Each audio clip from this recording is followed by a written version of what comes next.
Federal, state, and local law enforcement working around the clock to gain more information on motive and intent. This bombing was a reminder of the destructive power that an individual or a small group can muster and the need for continuing vigilance across the board. I want to thank the police department in Nashville, particularly those 5 police officers who worked so quickly to evacuate the area before the explosion occurred, risking their own lives. And for all the firefighters and first responders who jumped into action early on that last Christmas morning. Their bravery and cool-headedness likely saved lives and prevented a worse outcome, and we are eternally grateful to that law enforcement agency. And I know the hearts of all Americans are the people of Nashville as they rebuild and recover from this traumatic event. Now, Vice President Harris and I, along with our nominees to lead the national security institutions, have just been briefed by some of the professionals who have been conducting agency reviews as a part of our transition. This is a long-standing part of the orderly transition of power in American democracy. We welcomed teams from the incoming Trump-Pence administration 4 years ago, gave them access to all that we had. And over the past few weeks, teams of genuine policy and management experts, many of them previous government experience, who have gone into agencies across the government to conduct interviews with personnel, to gather information, and to assess the state of the federal government excuse me, that we will shortly inherit. These teams worked under incredibly difficult circumstances, taking COVID-19 precautions and waiting weeks for the ascertainment, meaning that so they could go in and be cleared to go in. But they have done an outstanding job. For some agencies, our teams received exemplary cooperation from the career staff in those agencies. From others, most notably the Department of Defense, we encountered obstruction from the political leadership of that department. And the truth is, many of the agencies that are critical to our security have incurred enormous damage. Many of them have been hollowed out in personnel, capacity, and in morale, in the policy processes that have atrophied or have been sidelined, in the despair of our alliances and the disrepair of those alliances, in our absence from key institutions that matter to the welfare of the American people, in the general disengagement from the world. And all of it makes it harder for our government to protect the American people, to defend our vital interests in a world where threats are constantly evolving and our adversaries are constantly adapting. Rebuilding the full set of our instruments of foreign policy and national security is a key challenge that the Vice President-elect Harris and I will face upon taking office, starting with our diplomacy. Today, we heard from the leaders of the state and USAID agency review teams about the critical early investment we're going to need to make in our diplomacy, in our development efforts, and in rebuilding our alliances, to close the ranks with our partners and bring to bear the full benefits of our shared strength for the American people.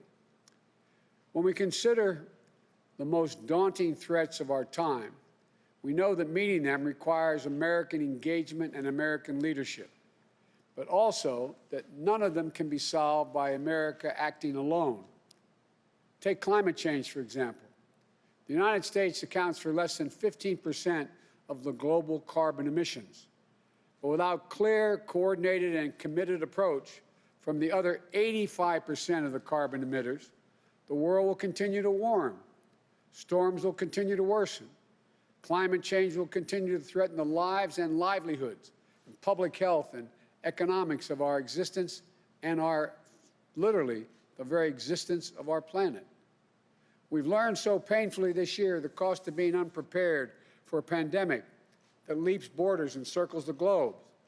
If we aren't investing with our partners around the world to strengthen the health systems everywhere, we're undermining our ability to permanently defeat COVID-19, and we're leaving ourselves vulnerable to the next deadly epidemic.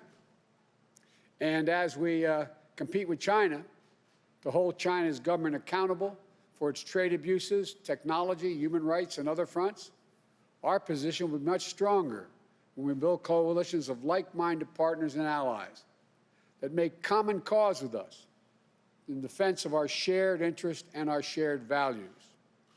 We make up almost 25% of the entire economy of the world. But together with our democratic partners, we more than double our economic leverage.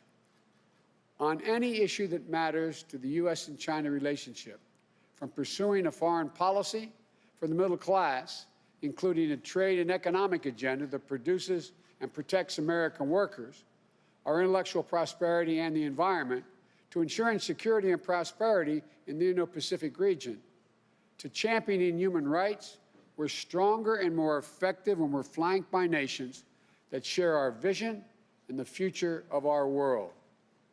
That's how we multiply the impact of our efforts and make those efforts more sustainable. That's the power of smart, effective American leadership. But right now, there's an enormous vacuum. We're going to have to regain the trust and confidence of a world that has begun to find ways to work around us or work without us. We also heard from key leaders of our intelligence and defense review teams, including Stephanie O'Sullivan, former Principal Deputy Director of the National Intelligence, and retired Army Lieutenant General Karen Gibson. We talked about the different strategic challenges we're going to face from both Russia and China, and the reforms we must make to put ourselves in the strongest possible position to meet those challenges.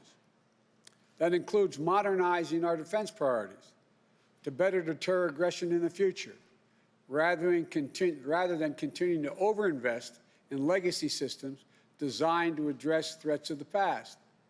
We have to be able to innovate, to reimagine our defenses against growing threats in new realms like cyberspace. We're still learning about the extent of the SolarWinds hack and the vulnerabilities that have been exposed. As I said last week, this attack constitutes a grave risk to our national security. We need to close the gap between where our capabilities are now and where they need to be to better deter, detect, disrupt, and respond to those sorts of intrusions in the future. This is an area where Republicans and Democrats are in agreement, and we should be able to work on a bipartisan basis to better secure the American people against malign cyber actors. And right now, as our nation is in a period of transition, we need to make sure that nothing is lost in the handoff between administrations. My team needs a clear picture of our force posture around the world and our operations to deter our enemies. We need full visibility into the budget planning underway at the Defense Department and other agencies in order to avoid any window of confusion or catch-up that our adversaries may try to exploit. But as I said from the beginning, we have encountered roadblocks from the political leadership at the Department of Defense and the Office of Management and Budget. Right now, we just aren't getting all the information that we need for the outgoing administration in key national security areas. It's nothing short, in my view, of irresponsibility. Finally, we spoke about the day one challenge that we're going to need to address immediately, drawing on the skill sets of the Department of Homeland Security and the Federal Emergency Management Agency. We were briefed on the steps needed to clean up the humanitarian disaster that the Trump administration has systematically created on our southern border. We will institute humane and orderly responses. That means rebuilding the capacity we need to safely and quickly process asylum seekers without creating near-term crisis in the midst of this deadly pandemic. These are hard issues, and the current administration has made them much harder by working to erode our capacity. It's going to take time to rebuild that capacity. We're going to work purposely, diligently, and responsibly to roll back Trump's restrictions starting on day one. But it is not as simple as throwing a switch. to turn everything back on, especially amid a pandemic. We'll have to have a process to ensure everyone's health and safety, including the safety of asylum seekers, hoping for a new start in the United States, free of violence and persecution. Of course, an essential part of this will be managing the safe, equitable, and efficient distribution of vaccinations to as many Americans as possible, as quickly as possible. FEMA has an enormous part to play in this. And we heard from the former FEMA director, Craig Fugate, today. We want to make sure that our administration is poised to make full use of FEMA's domestic reach and capacity in managing our COVID response. And finally, from every briefer, I was heartened. I was literally heartened to hear about the incredible strength we'll be inheriting in the career professionals and working people across these agencies. They never stop doing their jobs and continue to serve our country day in and day out to keep their fellow Americans safe, just as they've always done. These agencies are filled with patriots who have earned our respect and who should never be treated as political footballs. I'm looking forward to the honor of working with them again, to asking for their advice and inputs to help shape the best possible policies for all Americans. I want to thank the incredible folks who've served on these agency review teams as part of this transition. They've dedicated their time and energy, their vital experience and expertise to help ensure Vice President Harris and I are ready to hit the ground running. And we look forward to the start of a new year, fresh with hope and possibilities for better days to come.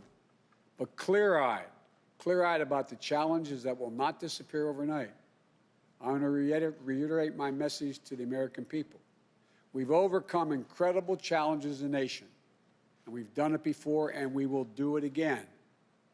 We'll do it by coming together, by uniting after years of pain and loss, a year particularly needed to heal, to rebuild, to reclaim America's place in the world.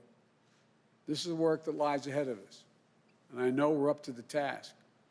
We will champion liberty and democracy once more. We will reclaim our credibility to lead the free world. And we will, once again, lead not just by the example of our power, but by the power of our example. God bless you all, and may God protect our troops. Thank you.